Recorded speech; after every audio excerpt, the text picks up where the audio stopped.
Hey all. So war number 3 here, and we pulled GT40 relatively early. Obviously means it's an uphill battle. We don't expect to win because we've heard that they've already brought their death count pretty low, but that's okay because that means that this is a very dangerous, competent defense, and we get a lot of really, really good practice. I've also been on record before, I think, as saying that I don't really consider it practice unless you are fully trying, right? Um, I've seen people in war say things along the lines of, well, it's good practice, and then they don't boost and they don't duel, and they, in my opinion, don't really learn anything. So I am definitely going for it here. The plan was the same thing we would send if we felt we had a very good chance of winning, right? And these are like very real fights. I just kind of need to touch on that because I think that some people who are less used to tier one um, pull their punches too much, both when they think they will definitely win and when they think they will definitely lose. And really, you kind of just need to play the same way all the time. Anyway, talked over that first fight because Kate versus almost anyone on that node, pretty much the same all the time. We still have the power start here. You see me hitting into block a ton. As long as I have 3 or more of the tactic prowess, Crossbones cannot purify. Which does actually mean that he's staying alive longer than he normally might, funnily enough, because he's not purifying any of my poison debuffs into passives. But it also means we can parry him freely. And when he dashes, he does still purify, right? Because that's our purify ability, not his, and so the tactic doesn't stop it. It does mean that there are generally fewer poison passives on him, but that is completely okay because we are staying this on top of it. And we've taken basically no damage while we are in complete control of a potentially very dangerous tactic defender. And there we go. Very happy with how that worked out. We move on to section 2, and we have another relatively simple fight here with Shuri on Make a Stand. Simple because we have Kate and the riposte parry stun. Not parry stun, but you know what I mean. The riposte well-timed block passive stun makes it so easy to knock down here. Kate's tracking bypasses Shuri's miss, and then her use of damage over time means that Shuri's armor generally isn't an issue. Basically, the one thing about this fight that doesn't line up perfectly is just that Shuri is a 7-star, and I do not have her special dexes fully down, and so we're going to take some block damage. But that's fine. That's what potions are for. With the changes to the loyalty store, with having the tier 5 potions, and having the first 7 always be the same price every week, personally, I'm not having much of a problem with staying on top of potions. I understand that is not true for everyone. It definitely depends on how often you take damage or even KO, but I do think it's definitely been a large positive change, right? Moving on to this fight, this one's a tough one. Because yes, the tactic is going to allow us to turn off Kingpin's Purify. That's great. That means that he won't go unblockable instantly from the node here by putting those fatigues on himself. Love that. However, Kingpin, as usual, is a tough nut to crack because it also means that because he isn't purifying all of those debuffs, he is gaining extra attack from them. He is gaining extra combat power rate from them. All of those things are unpleasant. Additionally, when he does purify the poison debuffs into passives, which we want him to do because that's where most of our damage comes from, that does trigger power creep.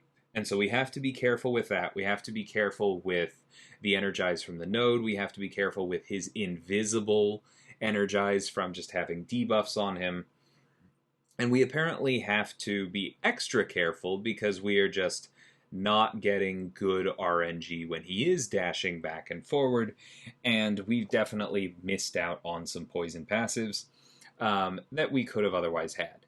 Now, one thing I do want to talk about here that the tactic really boosts for Toad, on his info page, he does clarify that his passive poisons benefit from prowess. That includes non-personal prowess, right? It is literally looking for the amount that his specials are being boosted by any prowess or prowess-like effect, and then boosting the poisons by that much. So Toad does a lot of damage with this tactic. If you can find any way to get those passive poisons, want to call that out. That's why when it did start ticking away, we were doing so much damage. But very much a slow play. Now this fight right here, I placed my pre-fights, and then you're going to see the video cut because I go and I practice Kindred for a decent chunk of time. That is because, honestly, Kindred is one of my Achilles' heels. He has been since he came out. It's just, it doesn't line up super well for me. And on top of that, this is not an excuse, more of a reason. I was pretty bone tired this particular day when this war was up. I got woken up bright and early by trucks outside, and they kept me up. Now, I know other people have to do war in even worse conditions, so I'm not excusing what you're about to see, but let's just say that my brain was not fully on. Maybe, if it was, I would have been able to not get hit by that heavy. That was annoying. But so far, this fight is still going close to perfectly, right? Now, here's an unfortunate bit. My inputs are just off enough that I switch arrows and I don't recognize it. I don't realize that I go into the route one hit sooner than I was ready for, and then that throws me off and I get hit by the special one, which locks things in. If I hadn't gotten hit by the special one, I could have finished it, but I didn't. So, yeah. Like I said, Kindred is kind of my Achilles heel. I feel like I'm getting better, but I'm not going to defend that fight anymore. I know that's something I just need to improve on.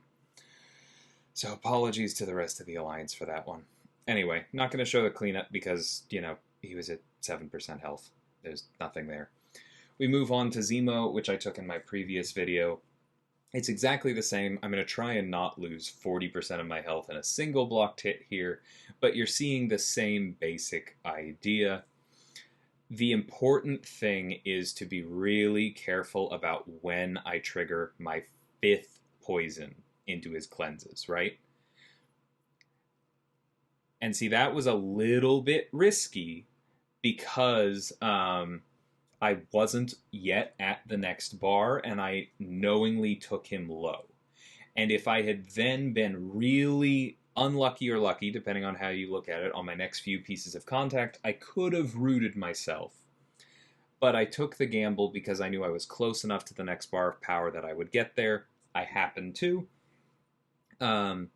And then from there, we just had so many passive poisons on him that we closed it out, right? Because remember, the tactic is boosting his poisons because it gives extra prowess, and we are in really good shape from there. Next up, we have a Nick Fury here, which is one of Toad's best matchups. Aspect of Evolution is generally annoying on Nick, and it even blunts the effectiveness of certain mutants as a counter, because it's going to make him more and more likely to gain charges, even though his chance to gain charges is lower against mutants. It's also going to be harder to keep him off the special 1, but easier to push him to the special 2, and when he has more power, it can be a bit harder to hit his block, right? But everything else about this goes quite well. I dexed fully out of habit there. I should have parried it, only the special 2 is unblockable, right? The special 1 I can block. And we can parry throughout this whole first life, but basically what I'm focused on is, if possible, with Nick, I try and push him into second life at 8 poisons. That's kind of the sweet spot where I don't accidentally go to 10, but I have enough that I think I can cancel out his second life. When it doesn't work, it honestly is just not that big a deal. I will go for it, but it's not always going to happen. Here we get 5. That's fine. We get okay luck at converting 3. It does cancel out quite a bit. We bait out his heavy, we go ahead and use the striker, which is going to give us even more poisons and push us to the special 1. It happens to finish here, but even if it had not, the striker plus the special 1 pushes him above 2 bars. We would have baited that out, and then we would have been done. So Toad, as usual, really, really good Nick Fury counter. And Toad in general has just been amazing for this tactic.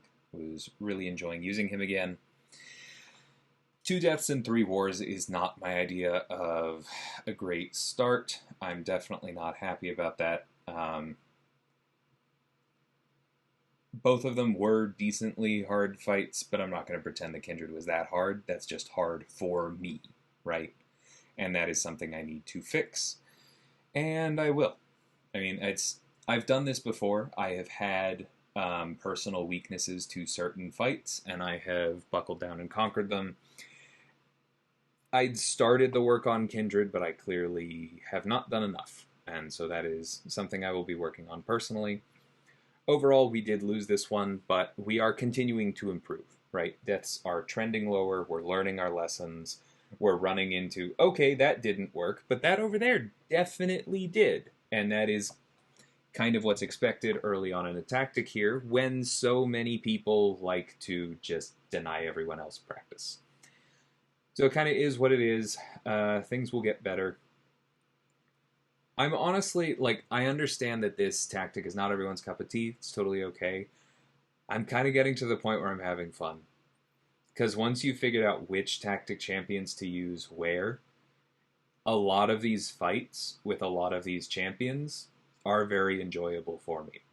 The extra tempo managing, the parrying specials, the hitting into block, and just playing a game of tempo rather than just nuke it down before they can kill you, I do enjoy.